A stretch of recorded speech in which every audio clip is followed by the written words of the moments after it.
이번 챕터는 예외 처리입니다. 예외가 발생했을 때 이를 유연하게 대처할 수 있는 방법을 알아보도록 하겠습니다. 이번 챕터는 많이 어려운 내용이 아니어서 영상 길이도 짧습니다.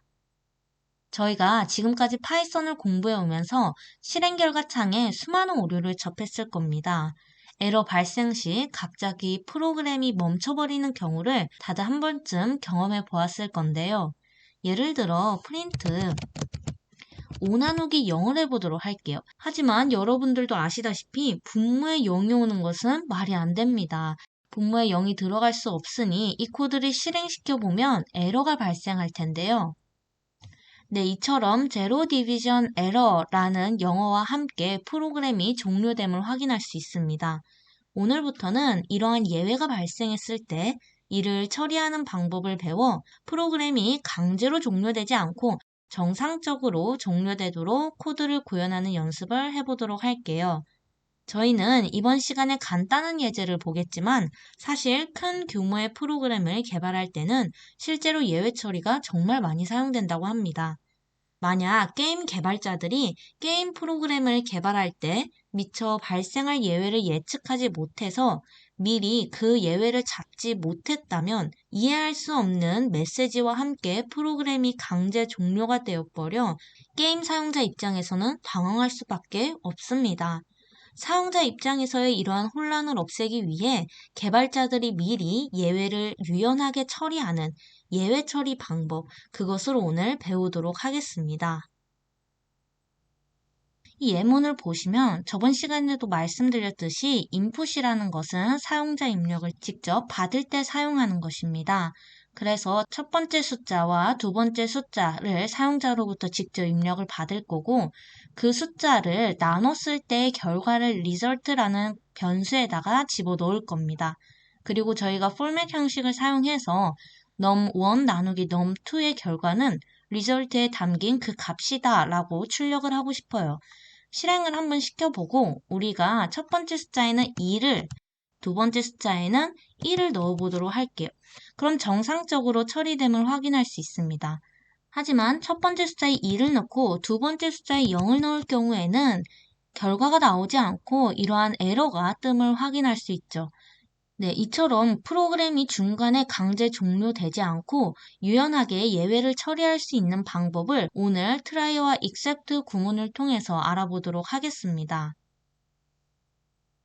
try 구문에는 예외가 발생할 가능성이 있는 코드를 이 try 구문 안에 넣어주면 되고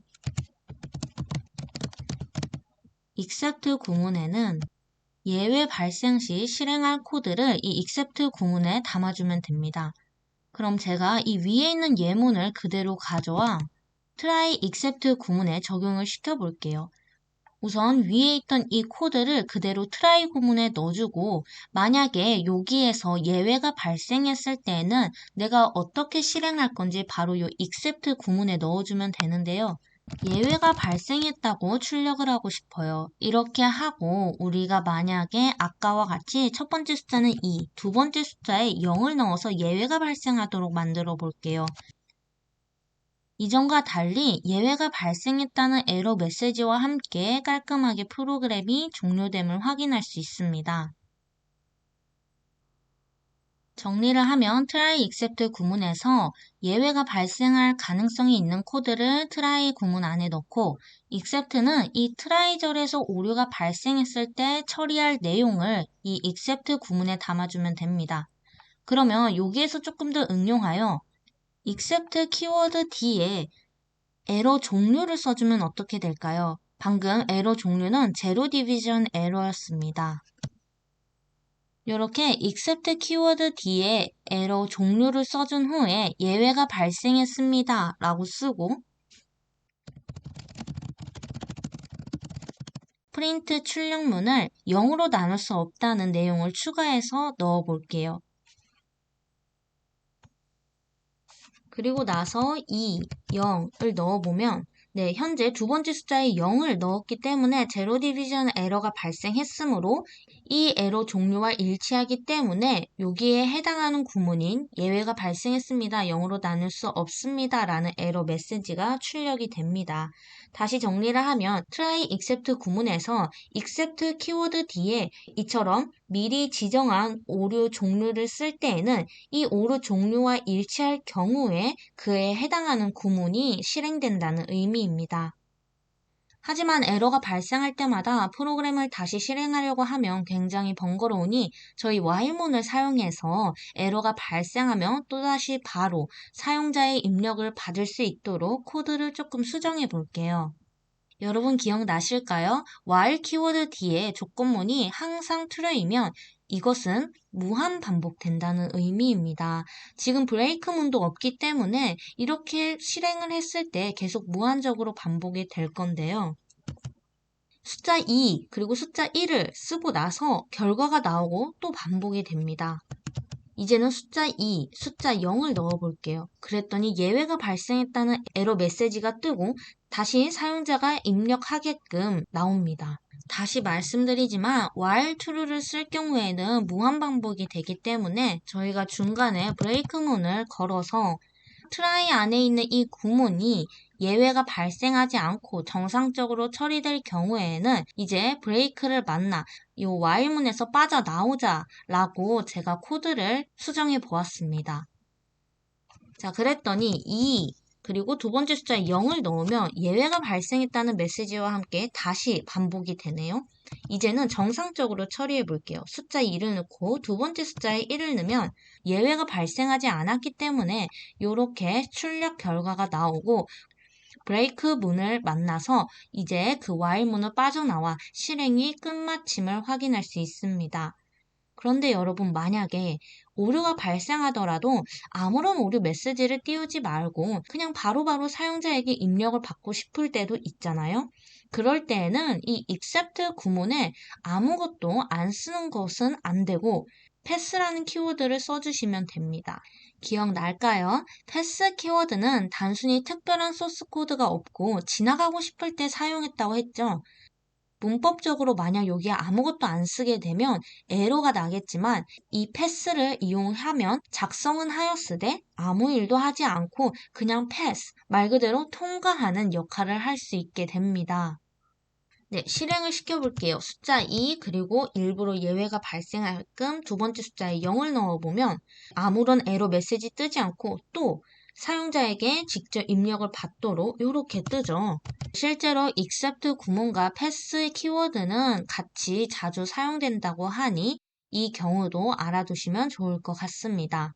이제는 숫자가 아닌 문자를 사용자가 입력하게 된다면 어떻게 될까요? 마찬가지로 또 다른 종류의 예외가 생기게 됩니다. 실행을 해서 저희가 직접 살펴볼게요.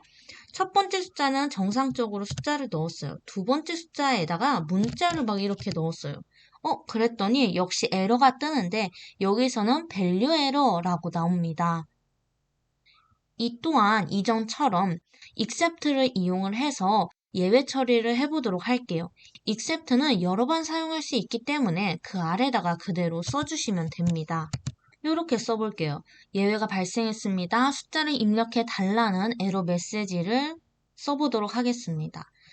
네, 실행을 해볼게요. 제가 일부러 예외를 발생시켜서 2를 넣고 두 번째 숫자에 0을 넣으면 그 예외 종류에 해당하는 프린트 구문이 실행됨을 확인할 수 있죠. 그리고 또 입력을 한번 해볼게요. 이제는 문자를 써볼게요. 그러고 나서 했더니 이제는 그에 해당하는 예외 종류는 배류 엘러이기 때문에 이 구문에 있는 프린트 문이 출력됨을 확인할 수 있습니다.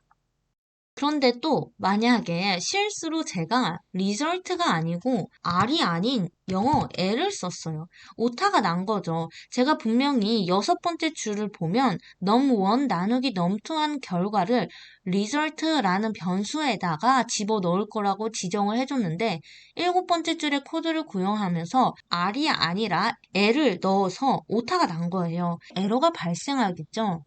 그러면 저희가 예외 처리를 하지 않은 또 다른 종류의 예외가 발생을 합니다.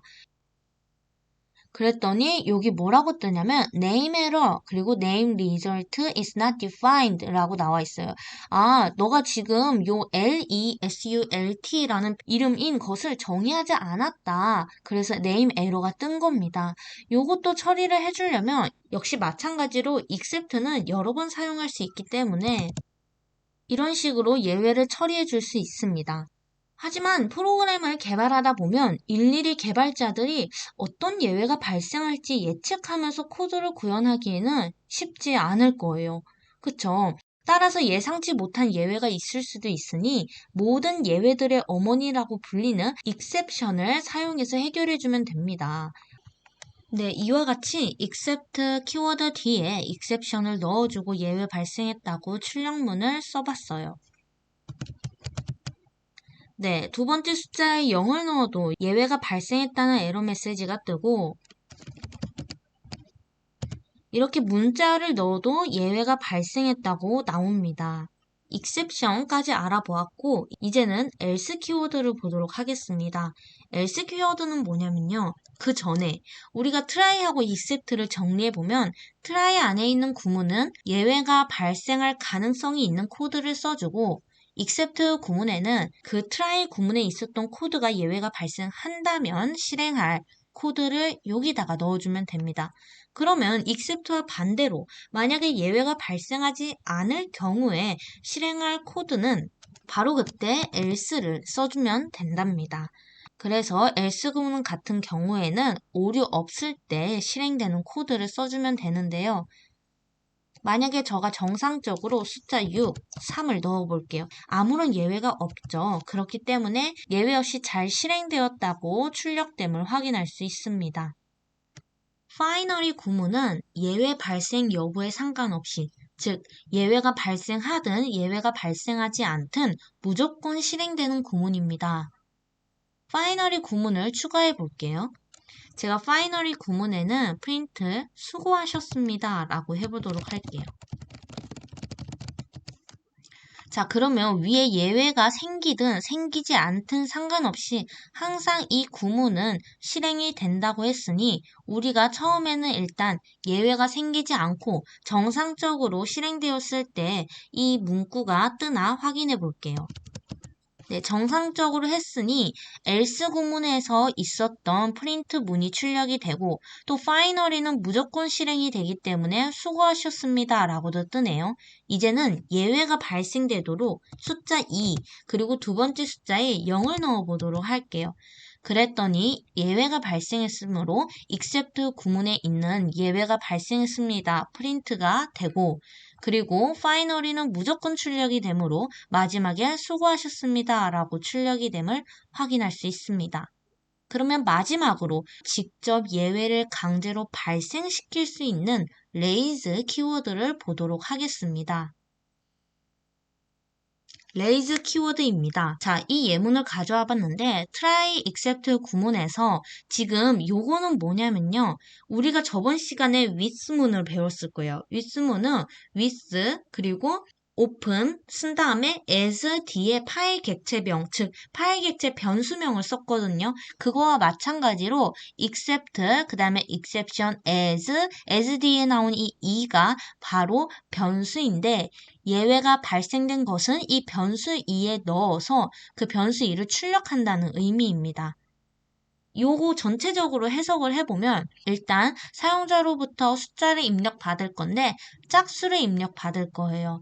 그래서 그 입력받은 숫자를 a라는 변수에다가 담을 거고 만약에 그 a에 담은 값이 나누기 2를 한 게 0이 아니라면 이건 무슨 말일까요? 홀수라면 이거죠.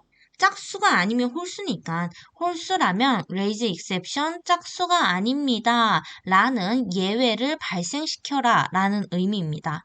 그리고 print a 우리가 출력한 a 값을 출력을 할 거고 만약 try 구문에서 예외가 발생했다면 print 2를 할 거다 라는 말입니다. 일단 직접 실행을 시켜봄으로써 이해를 해볼게요. 짝수를 입력하라고 했으니 2를 넣었으면 네, 우리가 입력한 숫자 2가 그대로 출력됨을 확인할 수 있는데 예외가 발생하게끔 3을 넣어볼게요.